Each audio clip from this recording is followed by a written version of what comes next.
Hi again, everyone. I hope you've been having a lot of fun improvising fugues, no matter where you are on that journey. This time, I'd like to talk about something really important, which is sequences. And this is sort of an impossibly large topic. So my hope for this video is sort of just to introduce all of the sequences that I think might be important, and just show you maybe a way or two to decorate a couple of them, and just give some really general characteristics about them, sort of where they tend to go. Is it easy to modulate with them? What kind of energy does it sort of insert into the pieces? Does it tend to keep momentum going or dissipate it, etc. So it's just going to be a pretty basic overview of these sequences, a little mini sort of glossary or compendium for you to use as a starting point to use in your improvisations and in your practice. And in fact, sequences, I think, are a really great starting point for practice or even a literal improvisation, because of how flexible they are. And if you have, for example, a diminution for a sequence already locked and loaded, then you can actually build your themes around that, and then by the time you get to this sequence diminution that you already know so well, it'll sound like you thought of it off the top of your head, and things like that. So these are really an essential part of our toolkit that we need to talk about. So let's do it. So where to begin with sequences? Such a huge and important topic. There are books written about these. So let me first get out of the way that, of course, this is by necessity. This tiny little presentation is just meant as a really cursory introduction, with a view specifically toward Baroque improvisation and composition. Sequences, along with the rule of the octave, cadences, and other schemata, things like this, these are really important things to have in our toolkit. They're really sort of necessary items, almost like a first aid kit for the musicians and improvisers in early styles.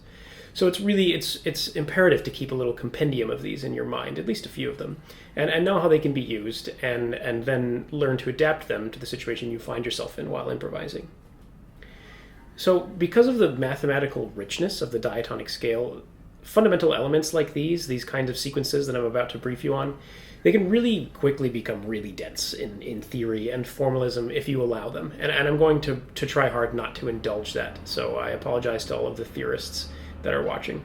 That said, I'm going to define a sequence as a series of motions in the bass, characterized by two distinct intervals going in opposite directions, as shown by the chart here, which is actually taken from the back of my book of Partimenti, and which is freely available to everyone. There's a link in the description, or at least I hope I remembered to put one.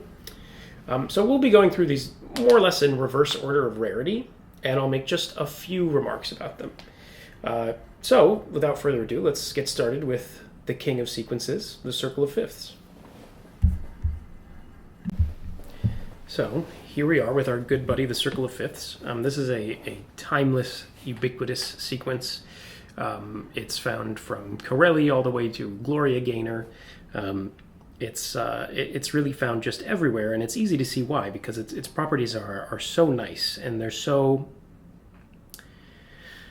Well, there's so many analogies that one can draw with a lot of the other principles that tonal music is built on. And here I am, forcefully not indulging, going too deep into the theory. Just a few quick remarks about the circle of fifths. First, it harmonizes the diatonic scale, and it does that actually in all the voices. The most common harmonization of the circle of fifths for any of these forms given are that actually all of the parts will just work stepwise, and in fact here even all the parts with the including the bass work stepwise in this guy. There are three sort of fundamental forms of this where the bass essentially is different, but the chords are of course the same, and I've labeled them here by the figures that are created against the bass. But these harmonies are all the same, and in fact the right hand is often very similar. I'm going to come back to what I'm doing here. Let me just list off a couple other nice things about the circle of fifths. So I've said that it's stepwise and that it harmonizes the scale. It's really easy to modulate with the circle of fifths. All you got to do is just stick an accidental in the right spot.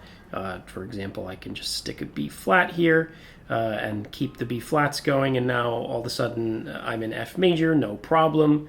I can do the same thing with an F sharp, right? Where can I introduce F sharp? Here, which is now, as I've actually done this, leaping to this leading tone is not good. So I probably wouldn't choose this place to change my position here, as I'm going to talk about later.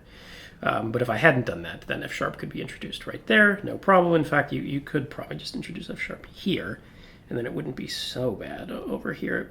You wouldn't at least get a tritone and a harmony change. In any case, this process can be repeated, right? If I really want to go to D major, I can just introduce F sharp there, and then I could introduce a C sharp here, and then I'm already in D major by the time we get there, and it's no big deal. So I can go sort of any which way I want with the circle of fifths. And it will take me where I need to go. Maybe not always the most quickly, but certainly among the most smoothly that's possible to do. And this is a favorite way of Baroque composers, indeed, to modulate. In general, it has momentum maintaining or momentum tapering tendencies. And this is because it's so tonally stable. This is actually a separate property from how easy it is to modulate with it, because as we'll see later, certain sequences actually will just go sharpward if you let them be, and if you don't introduce accidentals, then you will get things like non-triads, like the diminished chord. You will get really bare tritones or melodic tritones or things like that, where they're not really harmonically supported, and there is this deficiency in the diatonic scale, which is that if you build a triad on top of all of the notes of the diatonic scale, of course, the seventh scale degree doesn't give you a triad. You would need to sharp the fifth. It gives you this diminished chord, and that's a problem that recurs in sequences, and one that has some.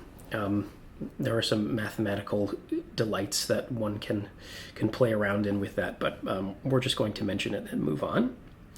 So suffice to say that the circle of fifths is often found in expositions for this reason, which is that it really has this tendency to establish the key and to keep momentum going as a point of arrival, or in fact to just kind of taper things down a little bit because of its falling nature. So these are sort of the characteristics of the circle of fifths. And let me just make a brief comment about what I've done here at the top, which is something I'm not going to actually write out for the rest of these sequences, but which can be done with other sequences, and something that I recommend, actually, that everybody does. And that is that I change positions while continuing going through the sequence. I'm not actually changing the sequence or interrupting the harmonic continuum of the sequence. I'm just sort of changing my position halfway through. So you'll notice that these are in a separate position, and I've moved here, right? And in fact, theoretically, there's a voice crossing, because we'd really like to preserve this line going all the way down the scale. And there are a number of ways to legitimize this if you write it out in four separate parts and all of that. There are a lot of ways to legitimize the part writing. But suffice it to say that this is a good thing to do, because it allows you to actually go through this whole sequence maybe a couple of times, at least one full time, which is more than most ears would tolerate if you don't do this, and it won't sound that monotonous, because you are activating a new register twice, and so it keeps the attention going just enough, and it does not take that much brain power to do, especially if it's in your fingers. And so sequences are a really good way when you're sort of just at a pause, or something in your thinking during improvisation. It's a good way to give yourself time to think about what's coming next, or to tie up any loose ends in your head, because it's something that you can just kind of play and let go. And if you have this skill of being able to change your position, then you can actually do that for longer, give yourself more time, and perhaps think of something better, or think of something in time, right? Alrighty, so I'm just going to play for you a couple examples of the circle of fifths. I'm going to show you what this position changing sounds like, and I'll just play a decoration of it or two, and then we can talk about the next one.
All right, so the next sequence that we come to is the Romanesca, down 4 up 2. It's sometimes called the Romanesca. It's the bass that the bassists play for 1,000,001 bars, or however many bars that is in Pachelbel's canon. And it has a lot of the same properties as the circle of fifths. It harmonizes the scale, as you can see here, and as you can see in the alto line here. It's based off of primarily fifth and scalar motion, just like the circle of fifths. And just like the circle of fifths, it has very strong key enforcing tendencies, momentum sort of stabilizing or perpetuating tendencies. And again, for the same reason, it's often found in expositions because it is so key confirming, and it's a nice sort of stabilizing pillar that you can put in the construction of your expositions, and in fact anywhere in your piece. It's not anywhere near as easy to modulate with the Romanesca as it is with the circle of fifths, and the reason is pretty simple. It boils down to the fact that it just takes longer to get back to the tonic, and therefore there are less opportunities to introduce accidentals that sound functional.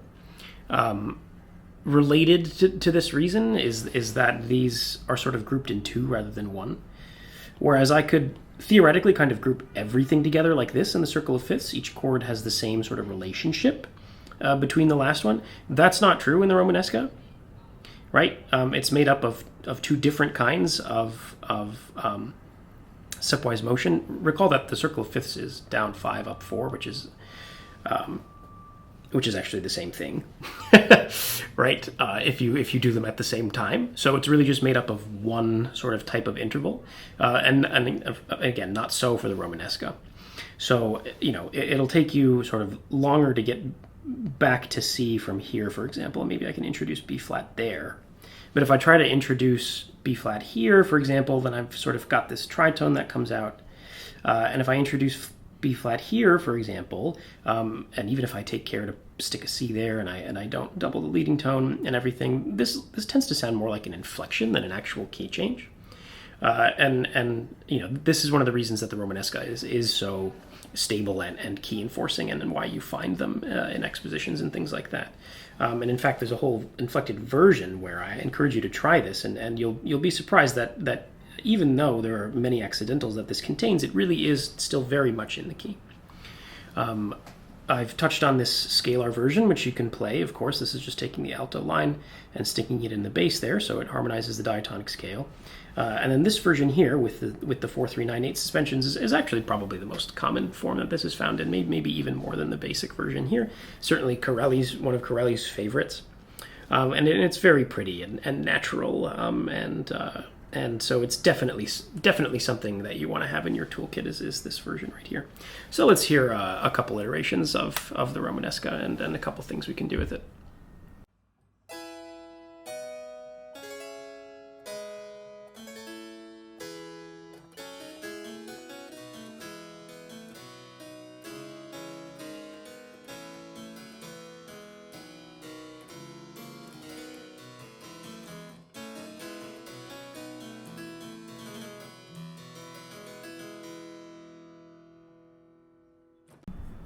So we come to our first rising sequence now. This is, I think, by far the most common rising sequence, down 3, up 4.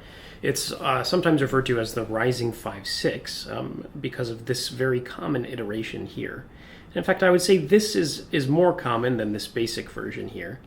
And the reason is because it gets rid of this issue that I've touched on at the beginning, which is the inclusion of this sort of bare non-triad, this diminished chord. And you could choose to get rid of this by sort of suspending here. Maybe you get rid of that note. You can resolve down here. So this can be made a 7 chord, which is prepared and resolved properly. And then you can sort of skip back up here for this chord. And that's all well and good. You just got to be careful to make sure that this is the downbeat, right? So that you don't get these dissonances on offbeats, which of course you almost never want, especially if it's not chained with some other dissonance. So you have to take care with that. But really this iteration here, this form of it, kind of gets rid of this same problem, I think, a little bit better, because if you spell this chord, or this chord, if you spell it like this, This is a much more tonally viable chord. It can be a predominant, in the key of A minor. It can function as a dominant chord or a passing harmony in C major, and it's in general a much sort of nicer beast to work with than this guy. Right. So this is, of course, the form that it's found in here, and this one corresponding to this. And often, actually, you will see this chord get an accidental. Either you'll see a sharp under the 5, or you'll see a flat with the 6. And since this is getting a little bit messy, I can just write this down over here too. So to be clear, most often you'll see the sequence sort of written like this, etc.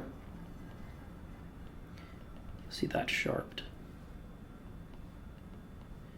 This is one of those sequences that's a lot easier to realize in 3 voices, because otherwise you'll have to sort of have doublings in every other chord, and that can get either can get unwieldy in some cases. In any case, so you'll often see this, which is another way to avoid this problem. This is also a good way to modulate to 5 from 1, or you can just naturalize that again, and then this becomes flatted, and this is a good way, in fact, to get to 4. So somewhere that you'll see this sequence quite often is actually, so this sequence has momentum increasing tendencies because it rises. It doesn't necessarily have a tendency to modulate in any one direction or another.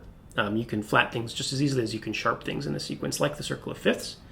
But because it's rising, it has this momentum increasing tendency. So where you'll often find this is actually, where I like to use it is to get back to the tonic from the subdominant. And I will actually try to put myself in the subdominant right before I want to return to the tonic, whether it's a recapitulation or whether it's just an important moment, so that I can use this sequence, because I know it is so easy to play, and because it has this character of increasing the energy. And so if often that's a nice thing to do. Sometimes you want to do the opposite, but often it's a nice thing to increase the energy back toward the tonic. And this sequence is really sort of the way to do that if you find yourself in the subdominant or a related key. So let me just play. I'm actually going to just play this basic version for you, so you can hear what this bare triad sounds like, and you can decide how much you hate it. And if you don't hate it that much, then I suppose you can use it and have arguments with people after the concert. But let's hear that and talk about a different sequence.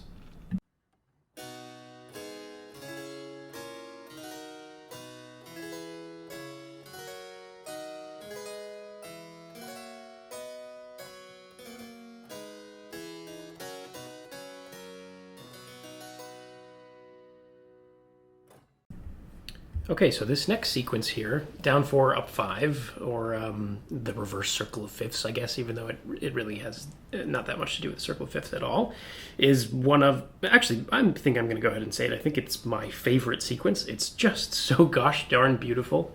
And it's a shame that it's not more flexible, but I think it's really just super gorgeous, and it's not all that common, but you do hear it often enough. The problem with this sequence is that if you kind of just let it go, it will tend sharpwards very quickly, and you can see that here. I've even tried to add some flats in parentheses to show you that even if you do that, it's still gonna want to go sharpward. And this suggestion that I make here, theoretically you could reset an E flat there, but that's a pretty clean break. Actually, about as clean break harmonically as you can get. A minor to E flat major. It's not the greatest fix. So really, what you want to do with this sequence is you just got to round it out somehow. You've got to bring it back and cull it back to the tonic. And this is just one very pretty way you can do that. One of my favorites. And let me just show you what that sounds like really quick.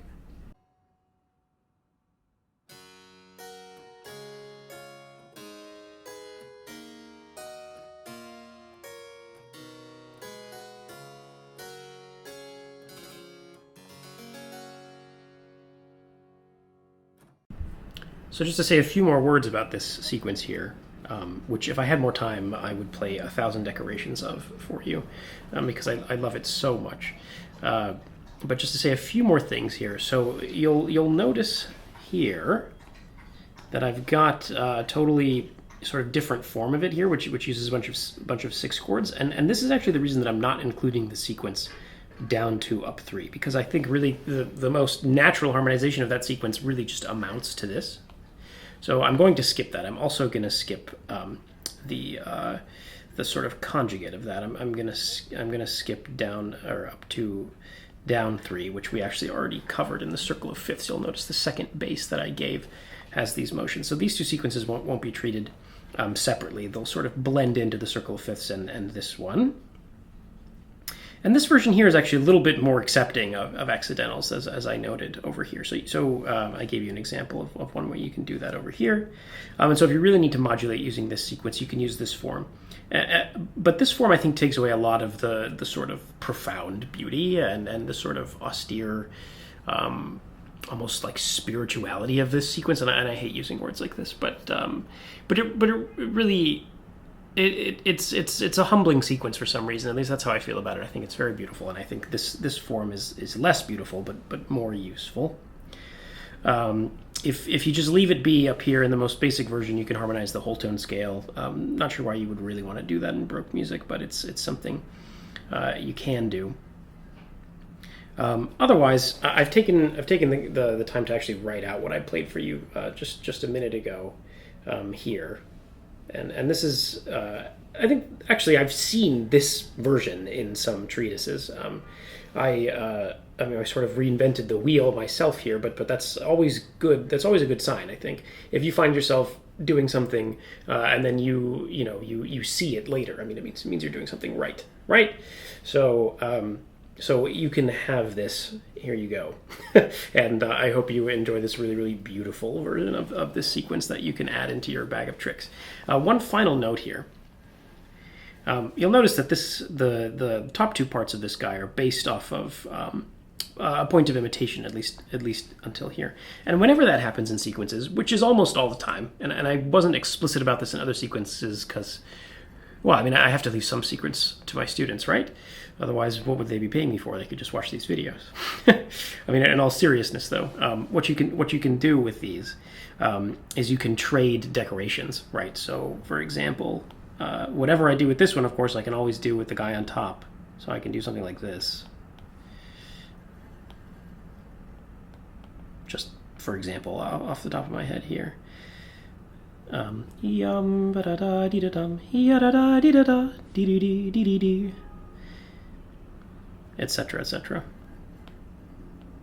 And of course, there are infinite number of decorations you can use, but whenever you have these nested points of imitation or things that are doing the same thing in different voices, in the circle of fifths, it was these staggered suspensions, and same thing in the Romanesca. You have things like this, right? And so in this case, these voices are doing the same thing, right? Just they're staggered a bit. And so whatever decoration I do with the one that comes first, I can always do with the other one, and that applies to any. That's just a general thing you can do, and then they happen in sequences all the time, and so it's a good thing to look out for when you're realizing these sequences, either on paper or at the keyboard. It's a good thing to spend some time working out. All right, so I can play for you this guy really quickly, just kind of show you what's going on, and then we can move on.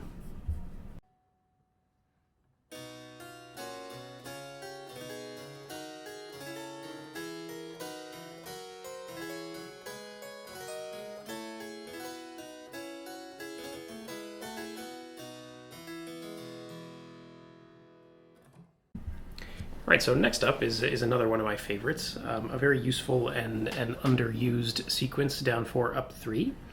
You'll find this sequence sort of more in early Baroque music or sort of late Renaissance music. You'll also find it in Hotel California, for example.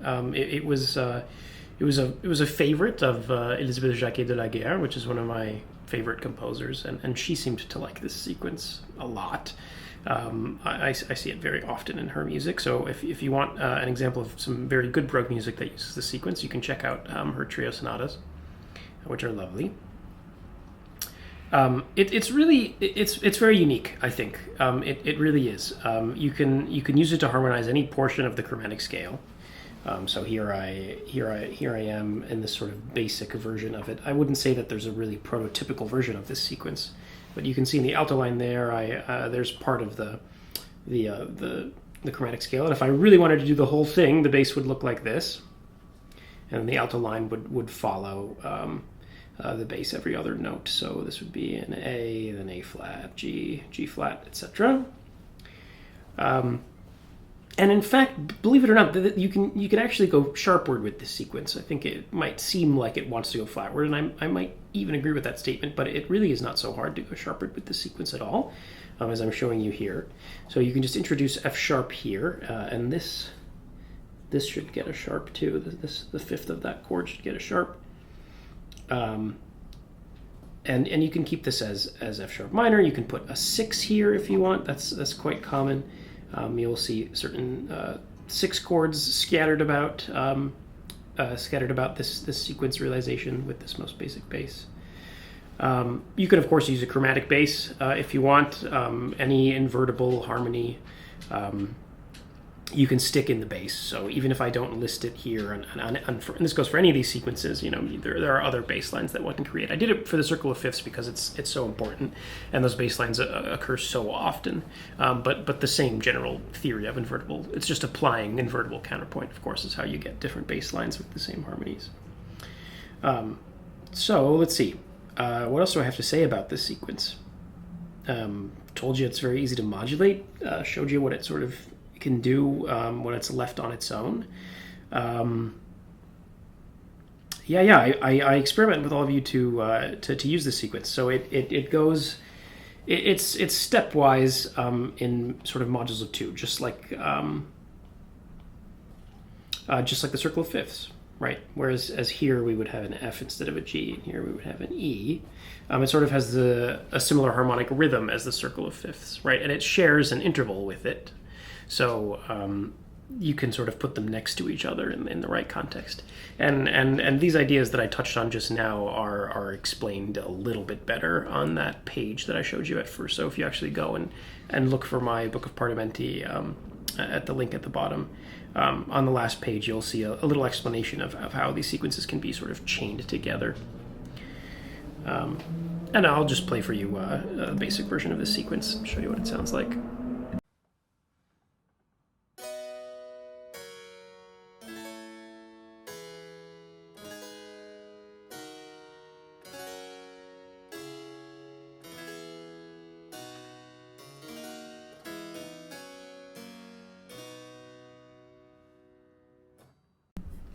Down 3 up 5 is the next guy we're going to take a look at. And this is a nice sequence that probably deserves a little bit more airtime, just like the last couple. Another one of my favorites here. This guy is an upward sequence, which I don't think we quite have enough of. So this is an alternative to down 3 up 4, the rising 5/6 that we discussed earlier. This will accomplish similar jobs a lot more quickly, and like down 4 up 5, this tends to go sharpward, although it goes sharpward a little bit less quickly. And it's a little bit more tameable than that sequence. A lot of the reason for that is because the tritone is not an issue in this one like it is in other sequences where we've tried to do the same thing. You can try to reset it in the same way that we tried to reset it with that E flat in down 4 up 5. It's still clunky. It's not quite as bad because you don't have the tritone. So I'm talking about this over here, by the way. If I'm here and I'm on G major or G minor, slightly better, then I can go to E flat here, and it'll sound like it's part of the sequence, but it'll certainly sound like a key change. And then you can kind of keep going as you were before, and it's really not so bad. And of course you can round this sequence out too, just like you did with down 4 up 5 by introducing a strong fourth scale degree somewhere in the bass. Maybe you put it there. Maybe you put it there. One way I see this handled with some frequency is actually what I just did up there is to put F here. And so this actually technically breaks the pattern, right? Because it's down 3, up 5, down 3, and then up 4. But it's not a bad way to do it.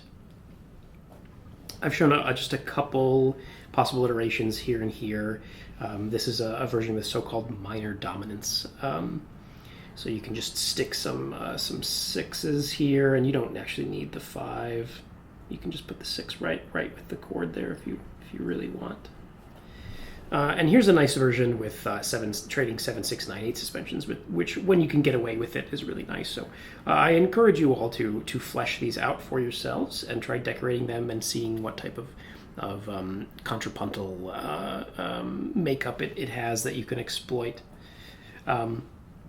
Lastly, I can tell you that it harmonizes the hexachord starting on so. So here's a hexachord. And then if I were to keep going, here would be a hexachord ending on B. So it doesn't quite harmonize the diatonic scale, and it also is not quite as extreme as harmonizing the whole tone scale, like down 4, up 5. So you've really got a nice in between here with down 3, up 5. And I'll play for you the simple version of that, and I'll play for you one way that you can decorate it. And hopefully you can make friends with this sequence and incorporate it a bit into your own improvisations, because it doesn't see the light of day as much as it should. It's a nice and easy sequence.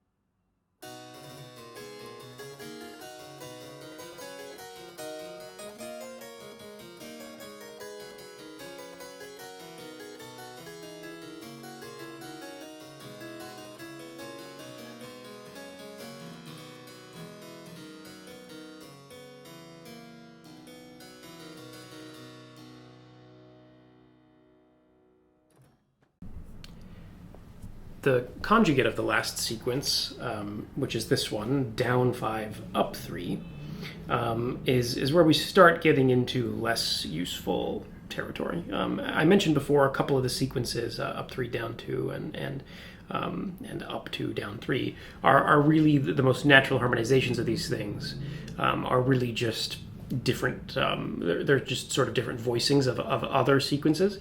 And this one, that's not the case, but it might as well be because it's so similar to the Romanesca. It's I'm not even a cousin. I'm going to call it a sibling of the Romanesca. And if you look carefully, I mean, if you squint, certainly the right hand looks almost identical to the Romanesca. It is different. But let me just play this for you right off the bat before talking about it, so you can really hear how similar it is.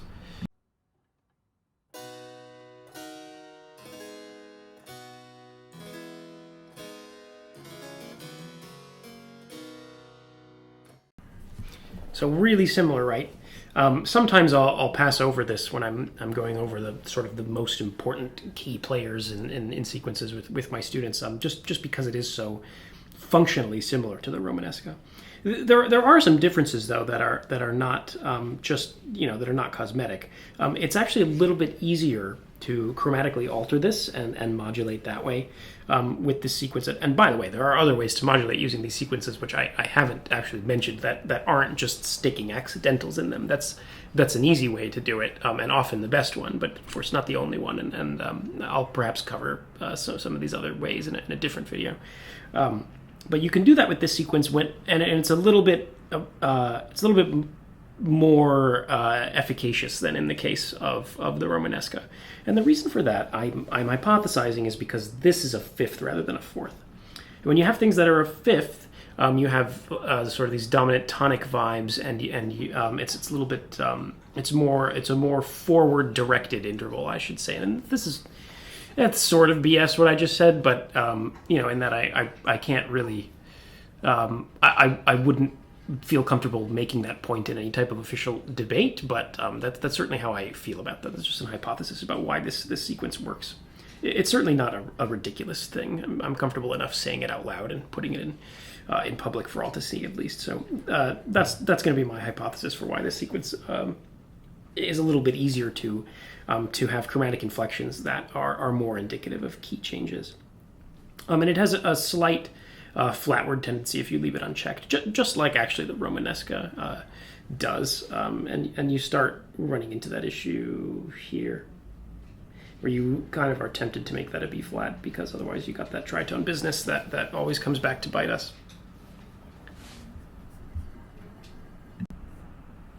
Next up is up 4, down 2, and we're almost done here. This sequence is actually, it's really hard to find in Baroque music for some reason, and I'm not sure really why that is.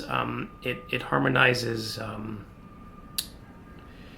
it harmonizes a portion of the scale also. I don't think I can technically call that a hexachord or any real piece of the scale. It harmonizes some mode. But it harmonizes an upward scale. That's not the whole tone scale, so it has some use. So it has some melodic use in that way. It's famous in that it's found in the Lacrimosa of Mozart's Requiem. So you can find it there. If you just leave it be, it tends to go sharpward, but it's actually really easy to have this go wherever you want. And the way to do that is on these chords. So the chords that are premeditated by this fourth motion in the bass.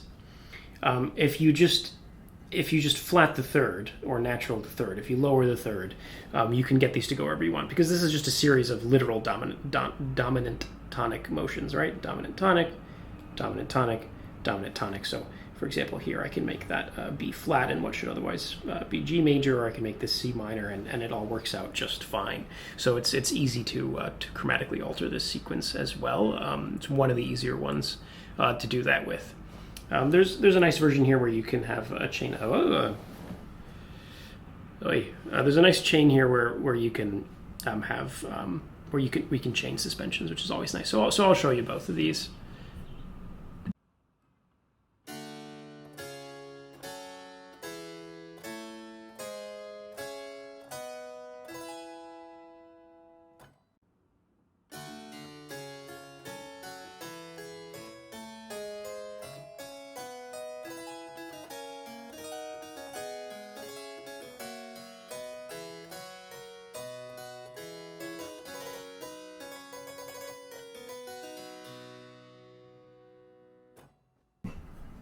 So the only sequences that we haven't covered up until now are down 5, up 2, and its conjugate up 5, down 2. And these are extremely rare sequences. I actually can't think of an example of either of these in music. But I actually would love to know of some. So if any of you do find these, please write me in the comments and let me know where you found it. One reason they're so rare is that in their most basic form, you really quickly exhaust the register, right? I mean, we haven't even done maybe a quarter of an iteration of this sequence, and it's already more than 2 octaves lower. Well, almost 2 octaves lower than where it was. Right, and just a quick note here. I mean, just because we've returned to C doesn't mean we've actually completed the sequence. It has to be sort of the same type of chord that comes afterward, and so you can hash out the details of this whole periodicity of sequences with the other ones too. So it's not about returning to the first bass note. It's about returning to the same harmonic environment when a sequence has completed a cycle. In any case, it's possible to adjust this with a series of skip steps, which is not the end of the world, but not the greatest, especially for something that you would think would be so easy to avoid that in like a sequence. But you can sort of adjust it so that it doesn't have this extreme register. And if you do that, it still, I think, sounds quite pedantic and inane. At least this one does. It just kind of sounds like somebody playing a literal circle of fifths, not the nice one that we have that's diatonic and with all the 7th chords. It's like somebody sort of literally playing C and then F and then B flat and then E flat, and it has a similar sort of pedantic sound. And I'm sure I'm wrong about these not being all that useful. I mean, I didn't necessarily. It's not that I think they're not useful. You just don't find them so often. So this would be a fun challenge. that I haven't actually tackled myself ever. And it'd be a fun challenge for all of us to try to find a really nice realization of this one. I don't know of any. This guy I've played around with for a second, and I found a nice chromatic realization of it that I can play for you in just a minute. And this, I imagine, it could be useful. So if this is viable, maybe I can find something for this one. But as we've seen before, them being conjugates doesn't really, not many properties transfer or are comparable, really. I mean, a few of them, but they're really more mathematical than they are musical. So these are sort of the black ducklings of the sequences, and they're certainly the rarest. But here's what this second guy sounds like. Here's what this little chromatic contraption I've come up with sounds like, and then we can end. That's pretty much all I have to say about these. I'm not trying to dictate a book to you. Just trying to sort of give you a feel for the character of all these sequences. So let's hear this chromatic guy, and then I'll say goodbye.